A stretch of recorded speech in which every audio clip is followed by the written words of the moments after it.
여러분 안녕하십니까. 일요일 아침 방송 2부입니다. 전은책입니다. 사실을 포기하는 것은 곧 자유를 포기하는 것이다. 역사학자 티모시 스나이더가 폭정이라는 책에서 한 말입니다. 아주 얇은 책입니다. 언젠가는 들어보았을 법한 아주 쉬운 말이죠.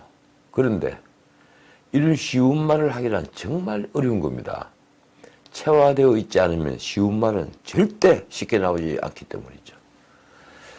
17일 앞으로 다가온 총선거 대진표를 앞에 두고 제가 그 폭증에 나오는 슬라이드의 말을 한참이나 생각을 했습니다.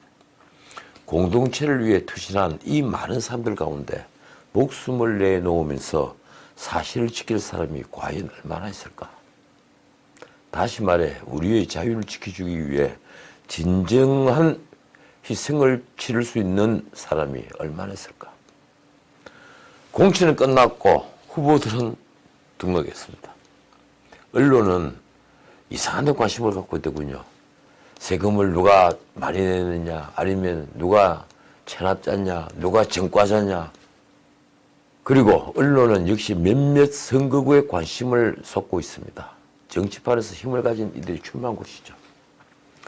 그들은 차기 주자로 불리기도 하고 중진이란 이름으로 불리기도 합니다. 예컨대 종로의 황교안, 이낙연, 광진을의 오세훈, 동작을의 나경원, 구로을의 윤건영, 강남을의 태영호, 이런 후보들이 언론의 관심을 받고 있는 사람들입니다. 특히 차기 주자라거나 중진이거나 대통령의 복심이라는 후보와 맞붙는 광진을의 고민정, 동작을의 이수진, 구로을의 김용태 후보는 함께 무대에 오르게 되었습니다. 어쨌든 253개 선거구에서 조명을 받는 선거구에 등장한다는 것은 결코 나쁜 일은 아닙니다. 여기에서 승리하면 골리앗을 이긴 다윗이 될 수도 있고 중진을 이긴 뉴스타가 될 수도 있고 험지 출마로 대통령의 복심을 꺾은 야당의 신무기가 될 수도 있기 때문입니다. 어제 뉴시스 통신의 기획기사의 분류가 무척 재밌더군요. 이런 주목받는 선거구를 나름대로 미니 대선, 험지 격돌, 조국 대전 등이란 이름으로 불렀습니다. 그 표현이 재밌어서 하나만 옮겨봅니다. 이낙연 총리와 황교안 대표는 외나무 다리에서 만났다. 둘 중 패하는 쪽이 치명상을 입을 수밖에 없어 대선 전초전이자 마지막 대결이 펼쳐진다. 외나무 다리라는 표현이 무척 재밌죠. 한 사람은 결국 다리를 건너지 못하고 물속에 빠질 수밖에 없습니다. 그런데 뉴시스가 쓴 대선 전초전이자 마지막 대결이라는 표현이 전국을 찌르고 있습니다. 둘 중 한 사람은 물에 빠져서 회복하기 힘든 정치적 상처를 입는다는 뜻입니다. 둘 중 누구일까요? 저는 이번 선거에서 특히 종로는 지금 여론조사가 보여주고 있는 지지율은 아무 소용이 없다고 생각합니다. 4년 전에 4.13 총선에서도 그랬죠. 선거운동이 시작되기 전에 오세훈 후보는 정세균 후보를 아주 넉넉히 이기고 있었습니다.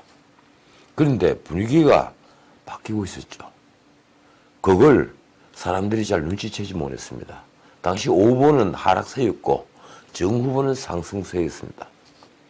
게다가 권력 비판적인 성향이 강하면서도 보수적 성향도 강한 종로에서 정세균 후보는 진보적 성향이 두드러지지 않는 야당 후보였습니다.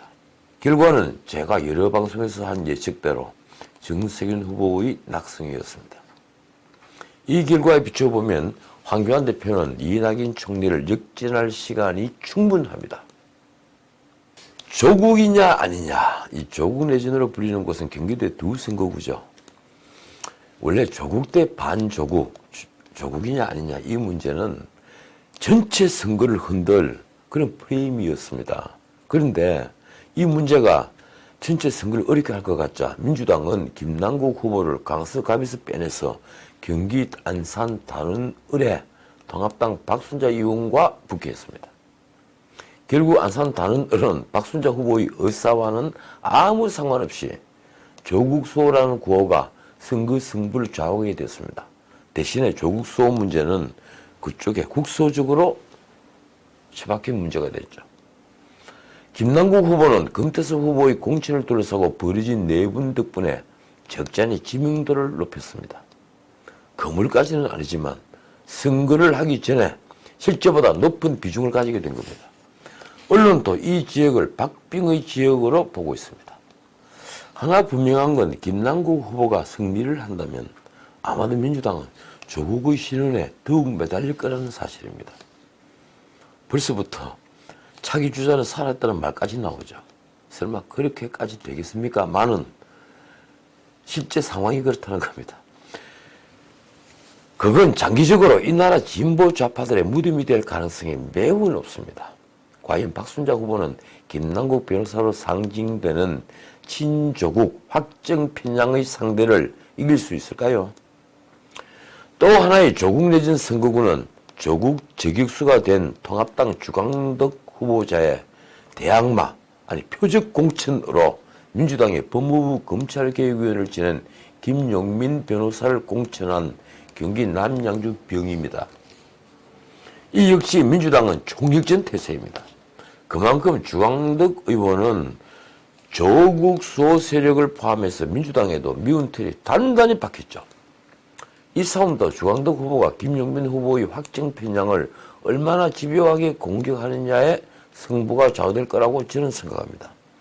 하나 분명한 것은 언론이 주목을 받게 되면 승부는 그때부터라는 사실입니다. 다른 이야기를 하죠. 어제 황교안 대표의 작은 실수가 하나 나왔습니다. 황 대표가 감염병 사태와 관련해서 이렇게 페이스북에 글을 쓴 겁니다. 신천지와 교회는 다르다. 교회 내에서 감염이 발생된 사실도 거의 없다고 한다. 황 대표는 독실한 기독교 신자죠. 그건 널리 알려지는 사실입니다. 황교안 대표가 페이스북에 이런 말을 하게 된 건 이런 이유였습니다.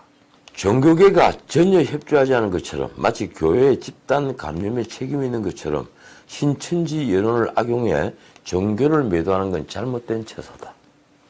이건 어떻게 보면 이 기독교 종교를 비호해서 하는 말 같은데요.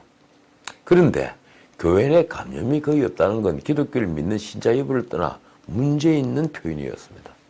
지금 전 세계가 팬데믹으로 인해 사회적 거리두기를 강조하고 있으니 말입니다. 문제는 황 대표가 이런 실수의 심각성을 잘 모르고 있는 듯 한 겁니다.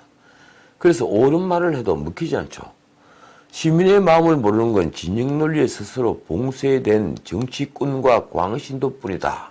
그리고 안전보다 중국이 먼저를 외친 무능한 문재인 정권이다. 사실 100번 옳은 말이죠. 이렇게 옳은 말도 적진에 있는 시민들 이쪽으로 돌아오지 못하도록 벽을 쳐버리고 있는 겁니다.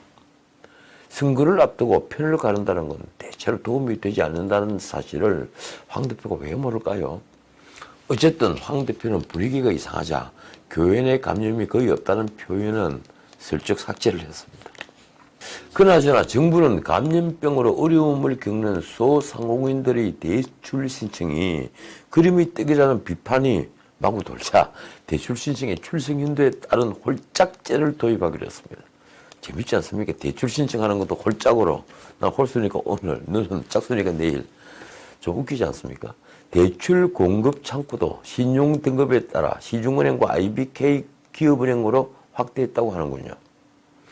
마스크 오브제처럼 대출 수요를 분산한다는 건데 대출도 배급제가 되는 것 같아 어째 좀 씁쓸합니다.